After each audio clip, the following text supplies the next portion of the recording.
ريبيرو في مهمة جديدة أمام فاركو لإصلاح ما يمكن إصلاحه قبل ضياع كل شيء. أهلا بك يا صديقي، والتشكيلة المتوقعة للنادي الأهلي أمام فاركو في مباراة الغد. ولكن قبل ما نخوض كده في التشكيلة ونشوف مين هيلعب ومين هيبقى على الدكة، خليني أقول لك إن ريبيرو هنا حط هنا لود كبير قوي، وحط كل الأعين عليه بسبب الأداء السيء والتشكيلة السيئة اللي بدأ بيها الماتش اللي فات. فهو دلوقتي ما قدموش غير إن هو يصلح كل اللي عمله في الماتش اللي فات، ويبدا هنا يبعد العيون عنه، ونقتنع ان ريبيرو فعلا داخل عشان يعمل حاجه مع النادي الاهلي. خليني برضه اقول لك ان ريبيرو هنا في ماتش مودرن عمل حاجه ما اعرفش الكل خد باله منها ولا لا، ان من 5 محترفين في النادي الاهلي ومن 5 محترفين على اعلى مستوى، لاعب محترف واحد بس هو محمد علي برمضان اللي كان موجود داخل الملعب.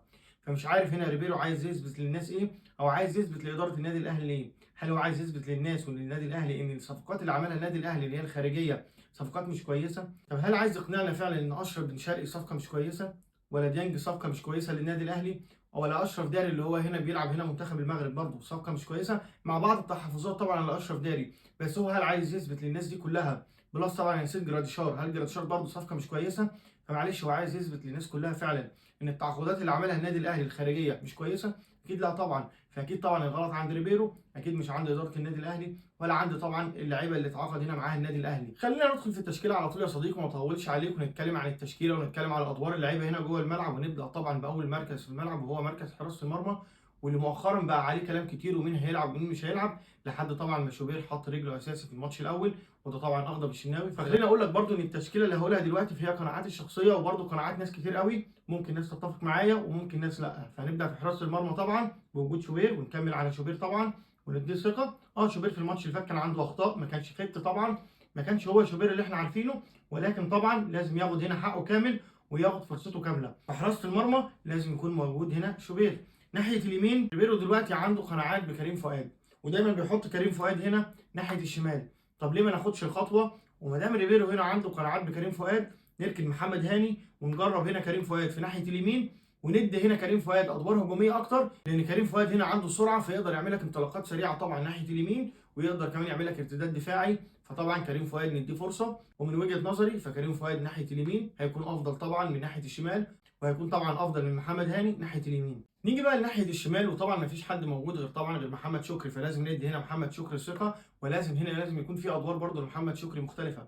نحاول نخليه دلوقتي ان هو ياخد الخط لحد قدام، وهنا اللي هنا الجناح الشمال يخش لجوه عشان يدي هنا مساحه اكتر لمحمد شكري ان هو يدخل ويقدر يعمل عرضيات. ما يحصلش هنا طبعا زي الماتش اللي فات تريزيجيه كان بيبقى موجود هنا ومحمد شكري طبعا كان بيدخل هنا العمق، فطبعا تريزيجيه كان بيدخل برده العمق معاه، ونسيب هنا الحته دي فاضيه، فطبعا الجبهه الشمال ما كانتش موجوده، وده طبعا خلى محمد شكري اتبدل بين الشوطين.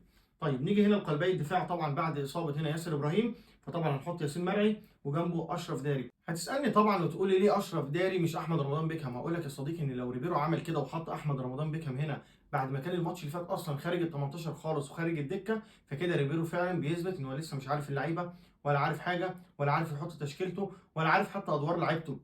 فانا برجح طبعا اشرف داري على حساب احمد رمضان بيكهام، لان ريبيرو يا صديقي مش هيخاطر بنفسه تاني طبعا، لان الاعين كلها دلوقتي على ريبيرو وطريقه لعب النادي الاهلي، فمستحيل هيجيب احمد رمضان بيكهام اللي هو اصلا خارج ال 18 خالص الماتش اللي فات، ويجيبه طبعا من خارج ال 18 ويحطه هنا جنب ياسين مرعي، فطبعا هيخلي اللغط عليه كتير وهيخلي الكلام عليه كتير. فاعتقد طبعا ان ريبيرو مش هيعمل كده. نيجي بقى لنص الملعب ورقم 6، ونحط هنا لا بديل طبعا عن ديانج. هتقول لي ايا كان او قناعات ريبيرو قناعاته دي لنفسه، ولكن طبعا هنا ديانج، وان هنا ريبيرو مش مقتنع بديانج، فدي كارثه كبيره قوي للمدرب. فمعنى كده ان المدرب برده يعني تقريبا بيعمل هنا حواليه شكوك كتير قوي، لان ديانج هنا عندك مثال طبعا لما نزل هنا في ماتش بورتو قدر هنا يعمل لك كفر لنص الملعب ده كله، وطبعا قدر يدي هنا حريه اكبر طبعا لمحمد علي بن رمضان، ويخلي هنا برده نص الملعب هنا في حريه اكبر. فطبعا هنا ديانج وجوده في الملعب لا غنى عنه ولا بديل طبعا لديانج. فوجود هنا قناعات او عدم وجود قناعات طبعا لريبيرو، فدي طبعا كارثه كبيره قوي. فطبعا زي ما قلت لك ان ديانج هنا هيقدر يغطي لك مساحه كبيره قوي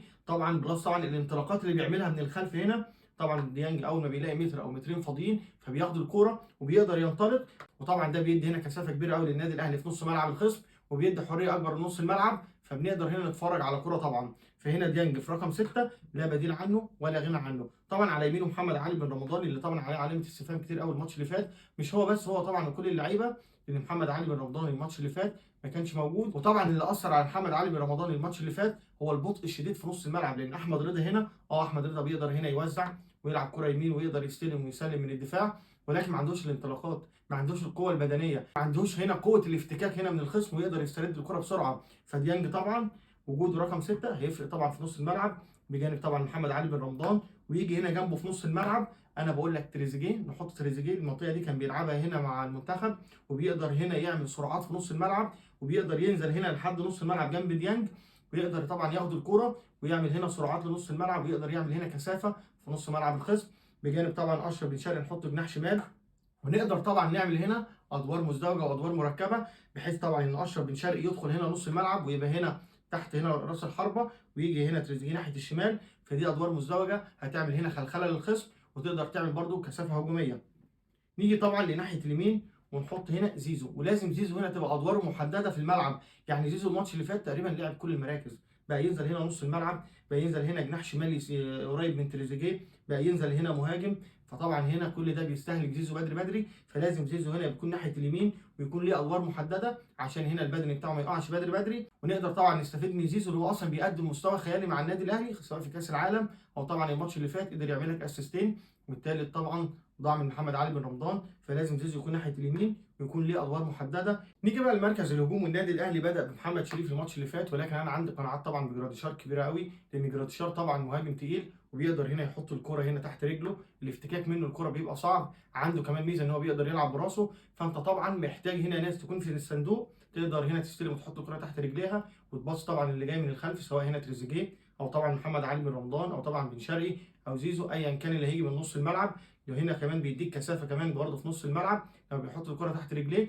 كمان العرضيات اللي هي لازم تبقى حل هنا للنادي الاهلي في وسط طبعا التكتل، لان هنا اي فرقه هتقابلها طبعا ال11 كله هيكون تحت الكوره، فلازم هنا تعمل كثافه. وطبعا لما تكون الدنيا متقفله لازم يكون في حل التصويب، لازم يكون عندك حل كمان الاوفر، لازم يكون عندك هنا ناس بتعرف تلعب هنا براسها. موجود هنا جراديشار بيدي ميزه طبعا عن محمد شريف، لان هنا عنده كل الميزات، ان هو بيقدر يحط الكره تحت رجله، بيقدر يحضن على الكوره، بيقدر طبعا يلعب كوره كده وان تاتش، بيعرف يلعب براسه. فطبعا بيدي ده امتيازات طبعا عن محمد شريف.